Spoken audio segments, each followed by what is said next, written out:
অন্যান্য দিন তো সকালবেলা ঘুম থেকে উঠে বাড়িতে থাকলে আমি একেবারে রান্নাঘরে যাই যে মা কী করছে দেখতে। কিন্তু আজকে কিন্তু আমি একেবারে জাদুর মতো চলে গেছি ধূপের সন্ধানে। কারণ আমার লাগছিল প্রচণ্ড ঠান্ডা।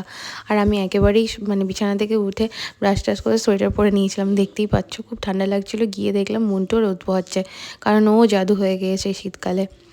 তারপরে আমি খেয়ে নিলাম এই ব্রেকফাস্টটা, যেটা কিনা আমার ভীষণ ভালো লেগেছে। একদম মায়ের হাতের গরম গরম পরোটা, তার সাথে একটা ফুলকপি আলু সয়াবিন দিয়ে কষা কষা তরকারি। এত ভালো হয়েছিল তরকারিটা, কি বলবো।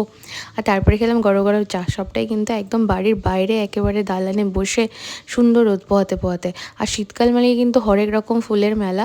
আর পাপাও ফুটিয়ে ফেলেছে অনেক রকম ফুল, দেখেছো খুব সুন্দর ফুটেছে না চন্দ্রমল্লিকাগুলো।